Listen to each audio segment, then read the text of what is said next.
Hi Julie, it's Paolo. As you can see, I'm in my kitchen, and today I'm going to be doing my brine kosher pickles. So I decided I'd shoot it as a video, so you get, it's been a while since we've seen each other, and also I thought it'd be give you an idea of what I'm doing, and you'll see everything here. So here we go. Thanks. So the first thing, and especially seeing that I'm doing this as a video, is to get everything organized ahead of time. So you see on the left-hand side, there's about a liter of salted water. Now, the water's been filtered and then brought to a boil. Then the salt was mixed in, left it out for about 24 hours, so it might pick up some yeast that's in the air, which is all good, but at the same time, the impurities have been taken out of the water. Any germs or bacteria were killed with the boiling. And you can look, if you look at it carefully, you can see that it's a bit cloudy. And that's really how much salt I put in. I put in as much salt as I can until it stops to, I see a few crystals that are no longer dissolving. The water is a bit warm, it's not necessarily hot. And typically it will be a little bit cloudy, and that's you want a lot of salt. At the end of the day, the pickles will only absorb the salt that they can absorb. It doesn't really matter how salty the water is. Beyond a certain point, they will not absorb more salt. So here are all my ingredients. As you can see, some kosher salt in the background in case I need more. Black peppercorns, a little bit of allspice, some cloves, some mustard seeds. These are Canadian mustard seeds. And what's nice is that they have and probably with most mustard seeds you'll get the same thing, but one of the things I liked about these seeds is that they have not just a heat, but they have a nice sort of sweet finish to them. So that really adds to it. And of course, coriander. Obviously, below you've got some garlic, some dill, a hot pepper, but it's not that hot, but it will add a little bit of kick. Just realized that I forgot the horseradish, so I will use a little bit of horseradish, which also adds a bit of bite to it. And one of the things I did with the pickles, and I've laid them out this way, is because I find that it's good to sort them out by size. I'm going to be using for this batch, and you can see there's already a jar in the background there, which is just sort of finishing off. It still has a few more days to go. I'm using a 1.5 liter jar, mason jar for the pickling. So I can get some pretty large pickles in there. But again, by organizing by size, it helps me as I'm putting them in to make sure I can fit as many as possible. One other thing too is I do not cut my pickles. I like them whole. The reason is I find that they maintain better firmness. If you cut into them, they work, but I find that they tend to become a little bit softer. So typically, these pickles here will be consumed over a year to 2 years.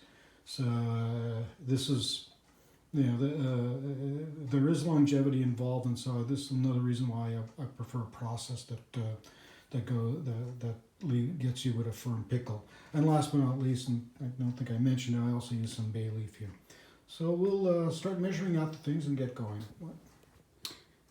Okay, so I'm back. So a little bit more prepping here. What we've done is we've shaved off some of the horseradish, and you can use a potato peeler or a peeler for that, or I used my chef's knife. It's a really sharp chef's knife. Will let you get some very thin slices. As you can see, you can almost see the back. You can almost see through them, so it's pretty good. The pepper, don't really need a lot. So again, just thin slices. Garlic, used about 3 cloves. We'll say medium, small size. But what I did was bruise them and just halve them. That's it. About 3 bay leaves. The dill I'll tear off as I go along.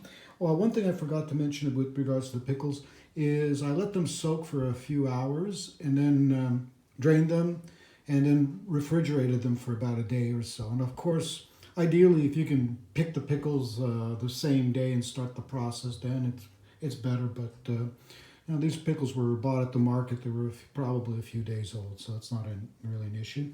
I've now measured off all the ingredients. So essentially, we have 2 teaspoons of black pepper, a half a teaspoon of allspice, about 5 cloves of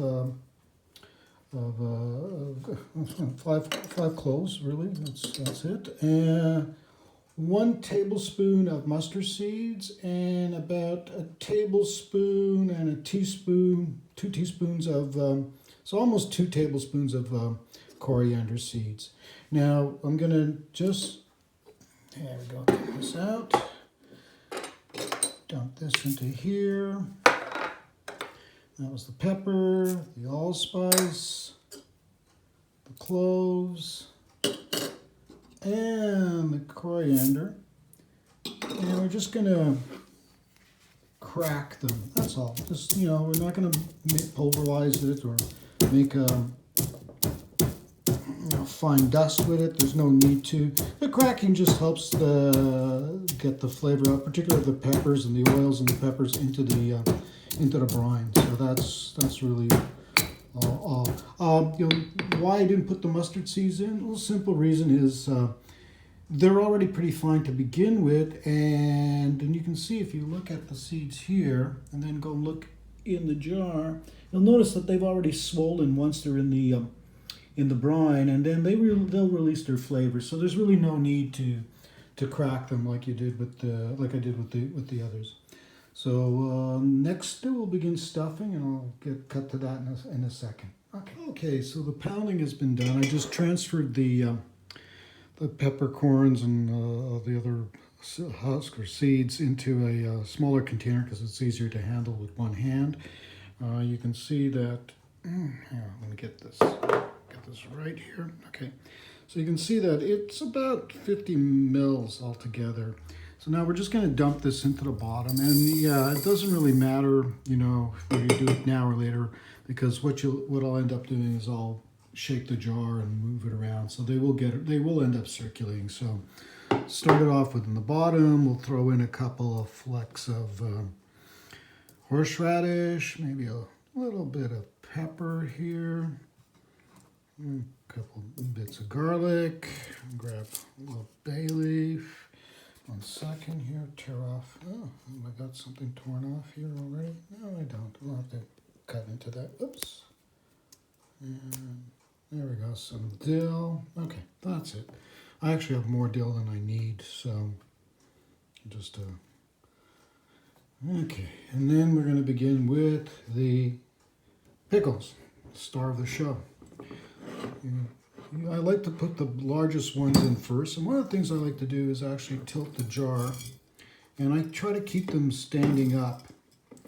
I just find that by doing it this way, I can actually cram in a lot more, because jars are essentially cylindrical, so this kind of works. Let's see, and we'll just go around. Let's see. Let's put in a few big ones already. Now it's obvious I have more pickles than will fit into this jar. So I'm doing this by batches, and if I have a few odds and ends left over, I might make smaller jars with them, hand them out to friends, whatever, or maybe just eat the cucumbers or in their raw form in a salad. So there's a couple of possibilities. So there we go. So you can see it's coming along. Now this is where I'm going to recruit one of the smaller ones, which I can sort of wedge down here. And that's it. So we've already, in a sense, got one layer done. A little bit more dill on the top here. Whoops. I'm using fresh ingredients as opposed to dry herbs, and the reason is that sort of adds to the process because they will ferment, whereas the dry herbs tend to be less so. So this is kind of bringing in some juices, if you will, into the whole thing. And but you can go with dry. I'm sure as to the difference in flavor, who knows? I'll be honest, I haven't really tested it out. So let's see. Okay, I'm gonna pause here and finish off the jar, and then I'll put in the brine, and we'll close this off. We're almost done. So you can see this doesn't really take that much time.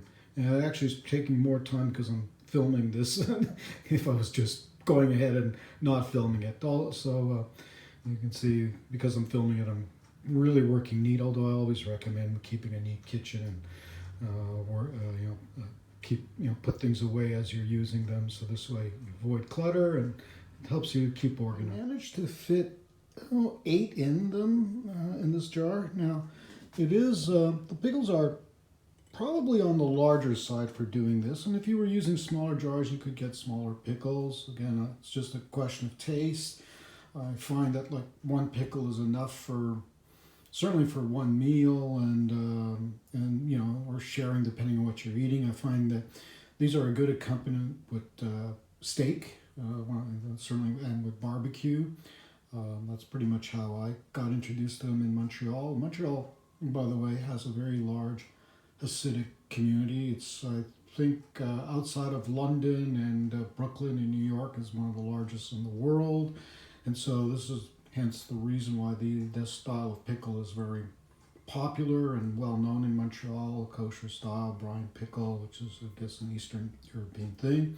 That said, my recipe is not necessarily, I don't make any claims to it being authentic. It is it's my spin on it. There's a few things that I've used and done that they probably wouldn't do. The most popular commercial brand in Montreal is Mrs. White. And as far as I know, they don't use horseradish, for example.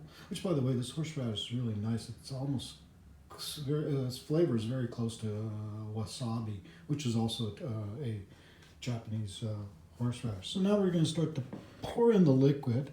Now I mentioned the jar was, and the jar of course was sterilized as per usual. I mentioned the jar is 1.5 liters, and there's 1 liter of liquid that I prepared. To be honest, you'll see I won't use all of it, and because obviously the pickles are taking up some of the volume.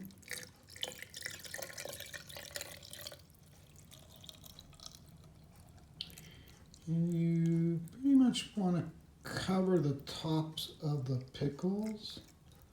Well, let's make a liar. I think I might end up using all of it. No, there we go. So that's it. That's really all you need. And you keep the remainder because over the next few days, and as you can see, it does kind of percolate upwards. So you sometimes have to top off and it drains. That's why I put it in a dish and let it percolate. And that's it. So what I'll do is we'll put the cover on. Have this up there. I'll get the sponsor, the name of the company in properly. You never know, could be some future sponsorship for this. And you can see what I'll do is just give this a quick turn. There we go. So that kind of shakes it up a bit, and just drop it back like so. Now, let it go. Release the gas. The other advantage, by the way, of lining the pickles up straight up is it also allows the gases to sort of, or air to float up to the top of the, and so you'll keep a bit of headspace. Now I just loosen the cover, so because it will be like percolating and carbonating, or releasing gases over the next few days. I usually leave them with the cover just not sealed for about 7 days. After which point they will essentially, the fermentation is essentially finished. Then I'll press down the covers and seal it, and that's it. Keep them in cool, dry place, or refrigerate them if possible. But they tend to, and I notice, having now done this over a year ago, and just finishing a jar from my first batch, they do tend to keep well. So that's how I make my pickles. Hope you enjoyed the recipe. Just to summarize, so you let them ferment for about 7 to 10 days, and at which point you'll then seal off the tops for good. And they still need about another 6 weeks of finishing or aging before they're ready to eat. So from about roughly 7 weeks altogether. So there you go. Again, hope you've enjoyed it, the recipe. Hope you have a chance to try it and that you'll enjoy the pickles. Bye.